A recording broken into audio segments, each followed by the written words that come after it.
शिव पार्वती विवाह की कथा। शिव विवाह कथा को भारत की आध्यात्मिक कथाओं में बहुत महत्वपूर्ण माना जाता है। शिव विवाह में माता पार्वती के पिता शिव का वंश जानना चाहते थे। फिर शिव ने क्या जवाब दिया, कथा में बताया गया है। शिव मौन बैठे रहे। पार्वती के पिता ने सोचा कि ये अपने कुल वंश के बारे में भी नहीं जानते।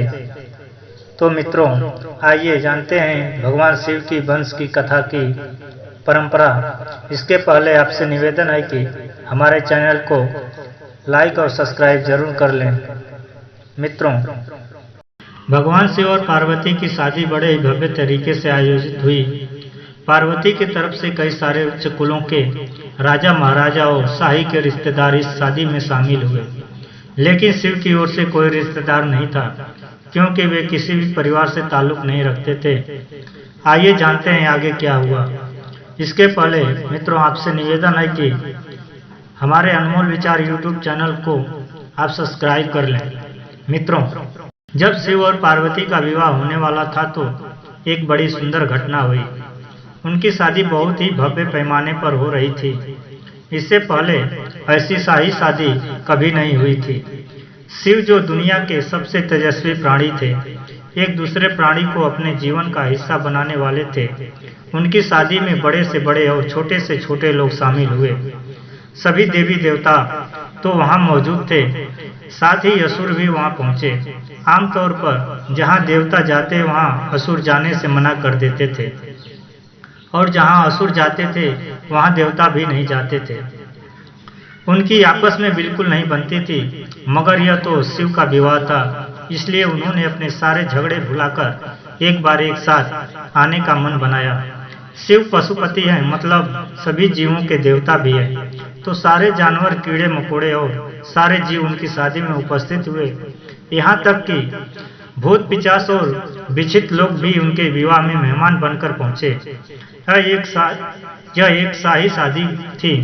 एक राजकुमारी की शादी हो रही थी, इसलिए विवाह समारोह से पहले एक अहम समारोह होना था। वर वधू दोनों की वंशावली घोषित की जानी थी। एक राजा के लिए उनकी वंशावली सबसे अहम चीज होती है, जो उसके जीवन का गौरव होता है। तो पार्वती की वंशावली का बखान खूब धूमधाम से किया गया।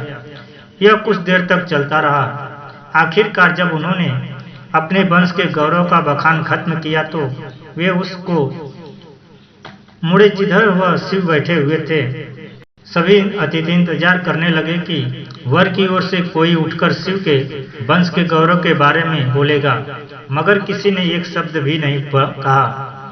वधू का परिवार ताज्जुब करने लगा, क्या उसके खानदान में कोई ऐसा नहीं है जो खड़े होकर उसके वंश की महानता के बारे में बता सके? मगर वाकई कोई नहीं था। वर के माता पिता, रिश्तेदार या परिवार से कोई वहां नहीं आया था, क्योंकि उसके परिवार में कोई नहीं था। वह सिर्फ अपने साथियों, गणों के साथ आया था, जो विकृत जीवन की तरह दिखते थे। वे इंसानी भाषा तक नहीं बोल पाते थे और अजीब से बेसुरी आवाजों निकाल रहे थे। वे सभी नशे में चूर और विचित्र अवस्था में लग रहे थे। फिर पार्वती के पिता पर्वतराज ने शिव से अनुरोध किया, कृपया अपने वंश के बारे में कुछ बताइए। शिव कहीं शून्य में देखते हुए चुपचाप बैठे हुए थे। वह न तो दुल्हन की ओर देख रहे थे, न ही शादी को लेकर उनमें कोई उत्साह नजर आ रहा था। वह बस अपने गणों से घिरे हुए थे और शून्य में घूम रहे थे। वधू पक्ष के लोग बार बार उनसे यह सवाल पूछते रहे, क्योंकि कोई भी अपनी बेटी की शादी ऐसे आम आदमी से नहीं करना चाहेगा जिसके वंश का अता पता न हो। उन्हें जल्दी थी, क्योंकि शादी के लिए शुभ मुहूर्त तेजी से निकला जा रहा था। मगर शिव मौन रहे। समाज के लोग, कुलीन, राजा महाराजा और पंडित बहुत घृणित से शिव की ओर देखने लगे और तुरंत फुसफुसाहट शुरू हो गई।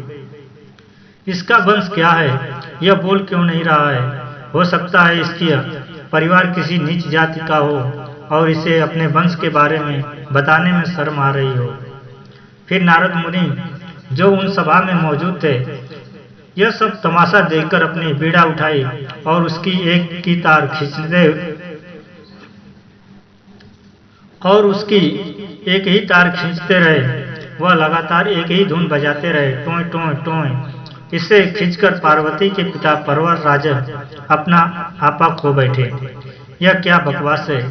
हम वर की प्रशंसावली के बारे में सुनना चाहते हैं, मगर यह कुछ बोल नहीं रहा। क्या मैं अपनी बेटी की शादी ऐसे आदमी से कर दूं, और आप यह खिजाने वाला शोर क्यों कर रहे हैं? क्या यह कोई जवाब है? नारद ने जवाब दिया, वर के माता पिता नहीं है। राजा ने पूछा, क्या आप यह कहना चाहते हैं कि वह अपने माता पिता के बारे में नहीं जानता? नहीं, इसके माता पिता ही नहीं है, इनकी कोई विरासत नहीं है, इनका कोई गोत्र नहीं है, इसके पास कुछ नहीं है, इनके पास अपने खुद के अलावा कुछ नहीं है। पूरी सभा चकरा गई। पर्वतराज ने कहा, हम ऐसे लोगों को जानते हैं जो अपने माता पिता के बारे में नहीं जानते। ऐसी दुर्भाग्यपूर्ण स्थिति हो सकती है, मगर हर कोई किसी न किसी से जन्मा है।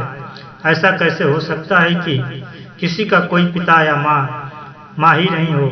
नारद ने जवाब दिया, क्योंकि यह स्वयंभू हैं, उन्होंने खुद ही रचना की है। इनके न तो पिता हैं न माता, इनका न कोई वंश है न परिवार। यह किसी परंपरा से ताल्लुक नहीं रखते और न ही इनके पास कोई राज्य है। इनका न तो कोई गोत्र है और न कोई नक्षत्र है, न कोई भाग्यशाली तारा इनकी रक्षा करता है। यह इन सब चीजों से परे हैं। यह एक योगी हैं और इन्होंने सारे अस्तित्व को अपना एक हिस्सा बना लिया है। इनके लिए सिर्फ एक वंश है, ध्वनि। आज शून्य प्रकृति ने जब अस्तित्व में आई तो अस्तित्व में आने वाली पहली चीज थी ध्वनि। इनकी पहली अभिव्यक्ति एक ध्वनि के रूप में है। ये सबसे पहले एक ध्वनि के रूप में प्रकट हुए, उसके पहले ये कुछ नहीं थे। यही वजह है कि मैं यह तार खींच रहा हूँ। मित्रों, यह कहानी आप लोगों को कैसी लगी?